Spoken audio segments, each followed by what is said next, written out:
Assalamualaikum warahmatullahi wabarakatuh, sahabat Basnas Kalimantan Selatan.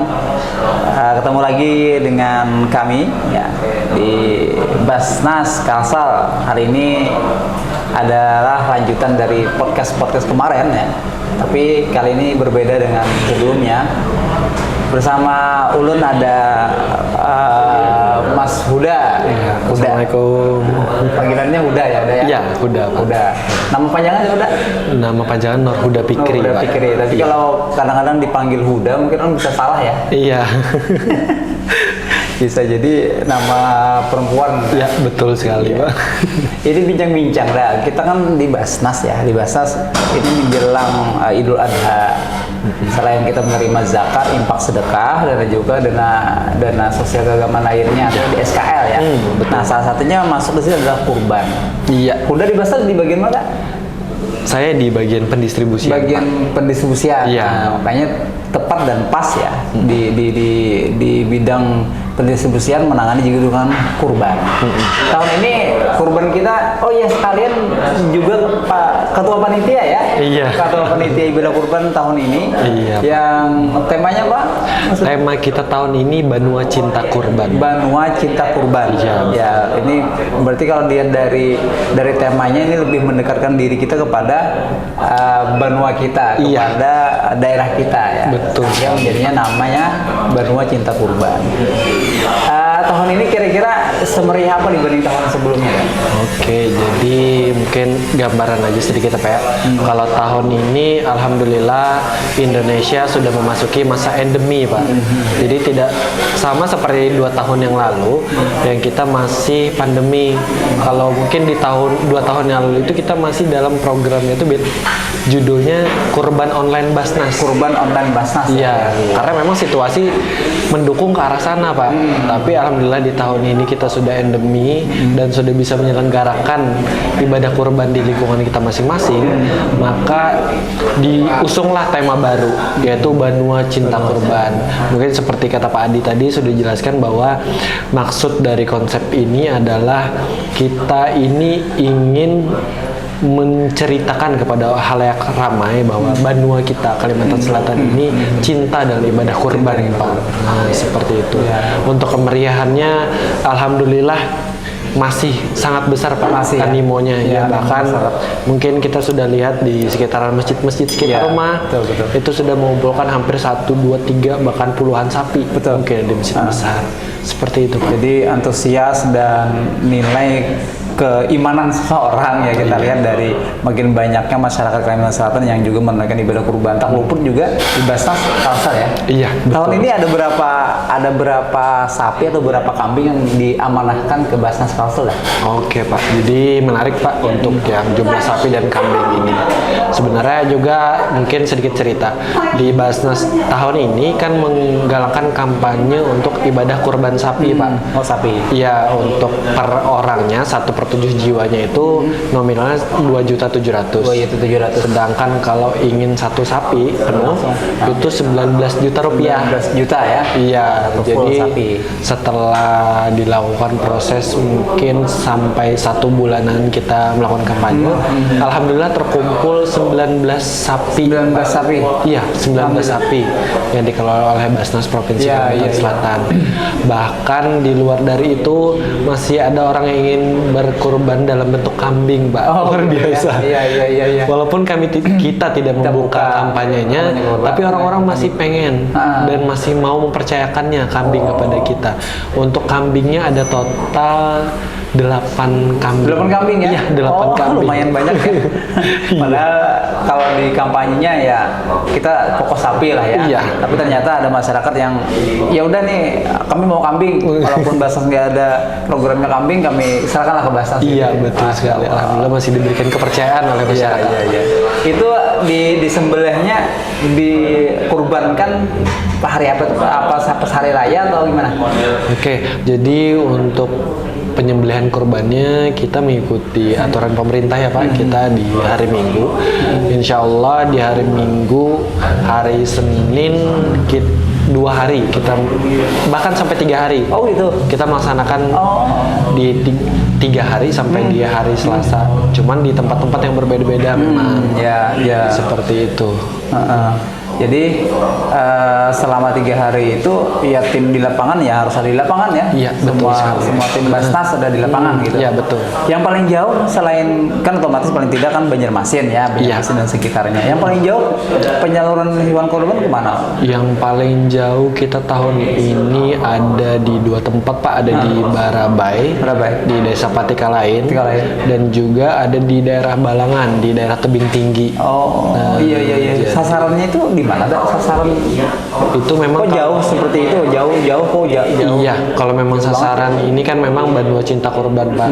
Kita ini ingin memeriahkan kurban ini untuk kepada masyarakat atau saudara kita yang jarang mendapatkan kemeriahan ibadah kurban ini, khususnya di daerah rentan akidah seperti daerah Mualaf, seperti itu Pak.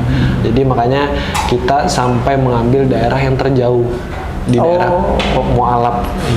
Iya, jadi kemeriahan kurban Basnas Kalsel tidak hanya bisa didapatkan atau dimeriahkan di daerah terdekat dari Basnas Kalsel, iya, tapi juga betul sekali. malah sampai ke pelosok begitu ya. Oh iya. Artinya kan Basnas Kalsel tuh bukan hanya memperhatikan di daerah dekat dia, tapi memperhatikan malah seluruh Kalimantan Selatan lah. Iya, betul sekali Pak. Berarti tim kesana tuh ada ya dari Basnas? Iya, tim dari Basnas langsung akan ada ke sana. Langsung ke sana? Iya. Itu amin hari raya atau? Kalau kebetulan untuk kegiatan di Barabai itu Pak, itu kita laksanakan di 2 hari, di hari Senin dan hari Selasa. Hari Senin Selasa. Itu ada di Desa Patikalain sama Desa Maulan.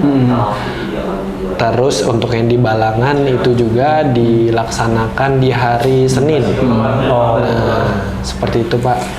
Saya pernah dengar Desa Patikalain itu kan desa yang jauh ya dari Barabai ya. Dan saya dengar malah jarak untuk ke sana tuh 40 sampai 1 jam naik ke atas. Iya, dari kota Barabai Pak. Iya, ini sapinya cara membawanya gimana tuh?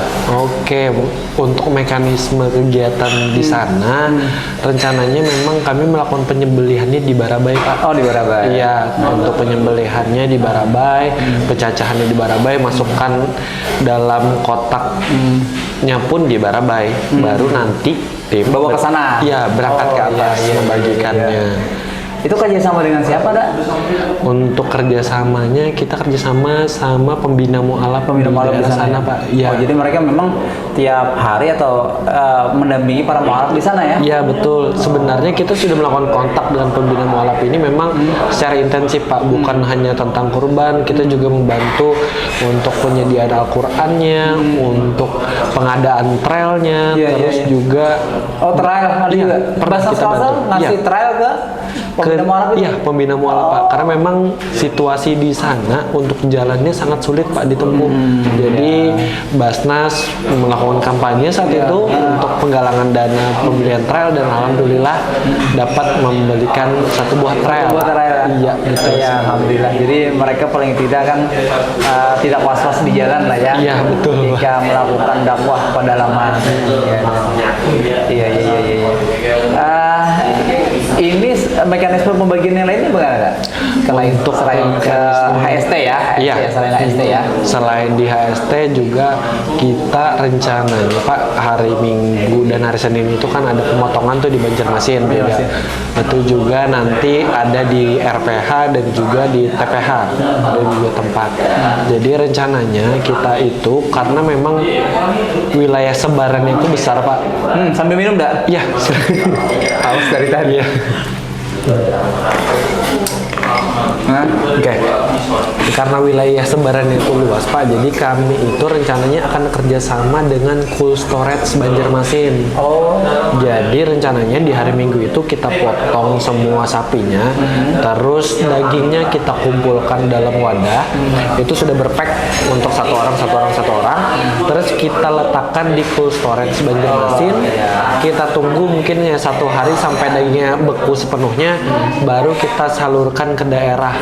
Ya, itu pun nggak biasa-biasa aja sistemnya Pak. Kita pakai lagi mobil pendingin selama di jadi jalan. dipastikan daging itu ketika sampai ke penerima dia masih fresh ya? Iya, dalam keadaan segar Pak. Takutnya kan kalau misalnya nggak pakai mobil pendingin, nggak pakai cold storage, itu untuk waktu pembagiannya kita terbatas Pak. Sedangkan sapinya banyak, penerima manfaatnya pun banyak. Dan kayaknya ini bagus ya. Iya. Ketika orang kurban di hari H biasanya langsung dibagikan ke masyarakat kan dimasak tuh. Iya. Nah, ketika Basnas Kalsel datang kembali, berarti kan daging yang sebelumnya sudah habis ya? Iya. datang daging baru lagi. Iya, gitu ya. betul. Dan tentunya kan bisa tahan lama kan? Iya, lebih tahan lama lah. Selain itu ada apa lagi kira-kira selain pembagian daging kurban yang tidak seperti biasanya pakai mesin pembeku ya? Ada lagi nggak selain itu? Ya mungkin kalau kegiatan penyalurannya itu ya tetap sih Pak, kami pun kan bekerja sama di basis daerah untuk daerah titik-titik penyaluran. Kami juga menekankan kepada basis daerah untuk menyalurkan daging-daging ini harus tepat sasaran Pak. Harus. Iya, karena memang kan Mudoi mempercayakan ibadah kurbannya kepada Basnas. Tentu Basnas harus memberikan effort yang lebih, tenaga yang lebih untuk menyampaikan ibadah kurban tadi untuk daging-daging itu kepada mereka yang belum merasakan. Iya. Terlebih tadi kepada para saudara kita yang jauh dari kota lah istilahnya Iya, ya, betul. naik ke pedalaman, ke pelosok seperti itu ya. Iya. Iya. Dari 19 Sapi ya dan 8 kambing itu semua perorangan atau ada dari instansi Mbak? Oke, jadi di Basnas juga ada mengelola sapi yang dari instansi Pak. Iya, jadi ada instansi yang memang sudah bermitra dengan kita sebelumnya, masih percaya dengan kita dan juga menyalurkan kurbannya lewat kita. Iya. Mas udah biasanya kan di menjelang ibadah kurban tuh kita sering dengar ada penyakit mulut dan kuku ya. Iya. Nah, bagaimana Basnas Kalsel memastikan bahwa hewan kurban yang dititipkan di Basnas Kalsel itu bebas dari penyakit tersebut? Oke, jadi terkait penyakit mulut dan kuku ya Pak. Jadi memang penyakit ini baru tahun ini Pak marak di Indonesia, dan juga ini juga menjadi keresahan bagi para peternak sapi, apalagi yang juga sudah bermitra jauh dengan kita. Iya. Jadi untuk garansi terkait hewan kurban kita, insya Allah di Basnas mengambil sapi kurbannya dari tempat yang sudah tervaksin Pak.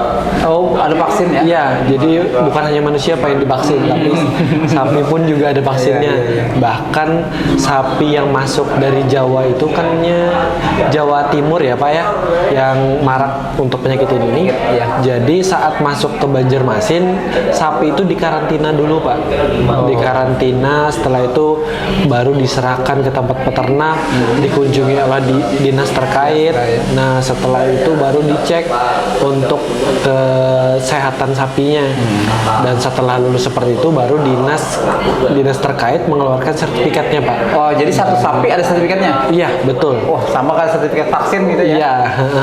Jadi semua sapi sudah bersertifikat di tempat kita, jadi semua aman bebas dari penyakit Pak. Oh, jadi artinya dipastikan ya ya, pasti Iya, ya, aman dari dipastikan. itu ya.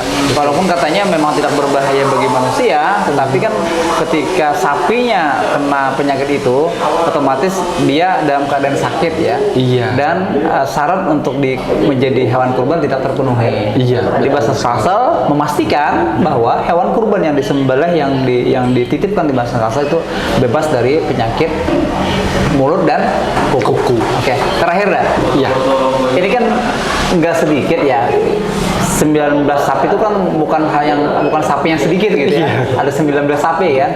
Nah, tentunya ini kan harapan masyarakat terkait dengan pelaksanaan ibadah kurban yang dititipkan ke Basnas sangat besar.